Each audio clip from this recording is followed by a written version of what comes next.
ડુમસમાં મોડી રાત્રે પથ્થરમારો થયો હતો. મોડી રાત્રે નીકળેલા વરઘોડામાં ગીત વગાડવા બાબતે થયેલા ઝઘડા બાદ ભારે પથ્થરમારો થયો હતો. પોલીસે બંને પક્ષોને સમજાવી મામલો થાળે પાડ્યો હતો. ડુમસમાં મોડી રાત્રે પથ્થરમારો થયો હતો. મોડી રાત્રે નીકળેલા વરઘોડામાં ગીત વગાડવા બાબતે થયેલા ઝઘડા બાદ ભારે પથ્થરમારો થયો હતો.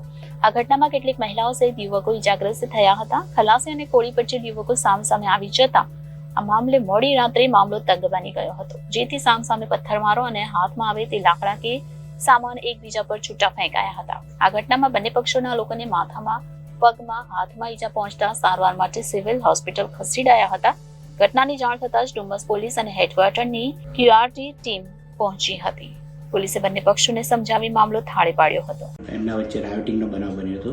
પોલીસે તેમાં તુરંત હાજર ત્યાં આગળ આવી કાર્યવાહી કરી ટોટલ 14 આરોપીઓને અટક કરેલા છે તથા બંને ટોળા વિરુદ્ધ 307, 143, IPCની 143, 147, 148, 427, 504, 506(2), GPEC 135 હેઠળ ગુનો દાખલ કર્યો છે.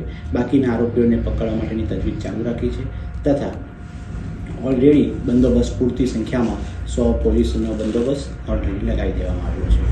Reporter Hitesh Prajapati, Janadesh news, Surat.